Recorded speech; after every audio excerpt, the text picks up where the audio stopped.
Today there are interesting updates from the Kupiansk direction.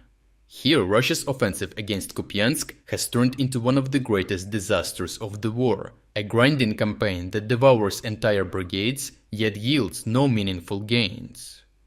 The fact that these fruitless but bloody efforts happen under the command of a general who was once a Ukrainian officer has started raising dreadful suspicion in the Russian ranks. Since being pushed back after the Ukrainian counteroffensive in late 2022, Russian armies have hurled themselves against Ukrainian defenses on several axes near Kupiansk, but each of these has become a graveyard for Russian troops. Near Synkivka, armored columns once tried to break through, but Ukrainian counterattacks and artillery fire forced most of them back. The forest belts remained littered with destroyed vehicles and dead Russians, while Ukrainian special forces raids keep Russian troops pinned down. To the south, near Pischane, the Russian attempt to split Ukrainian forces in two has turned into a killing zone through the infamous funnel. Here, Russians pour infantry into a narrow corridor, only to be slaughtered by Ukrainian artillery, FPV drones, and ambushes from three sides. Every attempt to widen the corridor has collapsed, leaving Russian units undersupplied, exhausted, and easy prey. North of Kupiansk, in the Russian bridgehead, Russian troops did seize Dvorichna after months of attritional assaults, but the prize turned out to be hollow. Armored vehicles cannot cross the Oskil and support an advance, and Ukrainian firepower blocks any further breakout. The result is a static bridgehead where infantry is fed in and destroyed with no prospect of operational success, despite some advances to the southwest, with most Russian soldiers being cut down as they attempt to move into the town. In all, Russia has spent 22 months, at least 2 combined arms armies, and 13,000 soldiers in the Kupiansk direction for nothing but blood and ashes.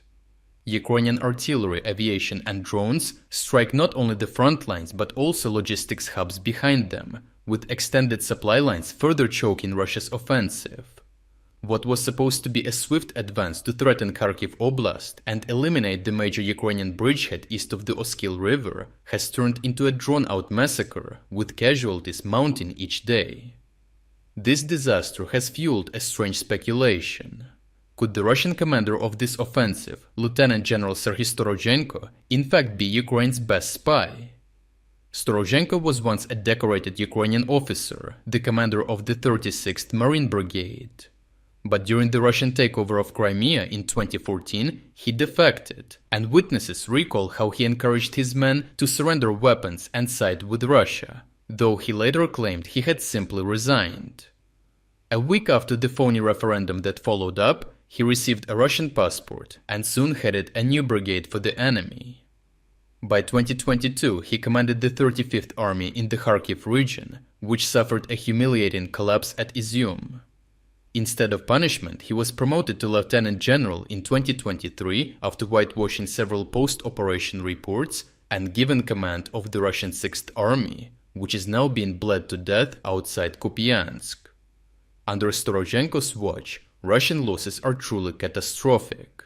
His 6th Army has repeatedly been thrown into frontal assaults that Ukrainians describe as senseless meat attacks.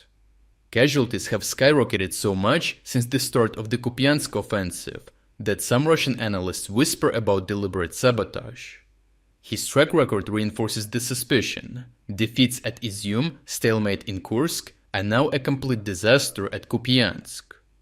Ukrainians joke that if he's not their spy, he might as well still be connected to the Ukrainian military, because it is strange for a Russian commander to inflict this amount of damage on his own forces with such consistency. Overall, a general once branded by Russians as a loyal defector to Russia is now presiding over a catastrophe so severe that Russian soldiers do not know whether to question his competence or allegiance. The irony is bitter. A man who betrayed Ukraine in 2014 may have turned out to be the single most effective instrument of Ukraine's defense, orchestrating Russian defeats from within their own chain of command. The Kupiansk offensive drags on, with Russia still trying to grind forward, but as casualties mount, speculation only grows that General Storozhenko is either one of the most incompetent commanders Russia has, or Ukraine's most successful double agent. Lastly, our autumn sale ends in just 4 days. This is your last chance to unlock full access to our interactive map and exclusive strategic updates at a massive 50% discount. Starting at just $3.99, you will be able to watch uncensored combat footage that we use in every report, and more importantly, all our significant events analysis that go far beyond what we can include in our short daily videos. 10,000 people just like you have already joined and use our news map on a daily basis. If you wanted to support our efforts but haven't had the chance, now is the perfect time to jump in and make a real difference. So check out the link in the description to become an exclusive member of our community. I truly appreciate everyone who stepped up to join us. Your support means the world to us.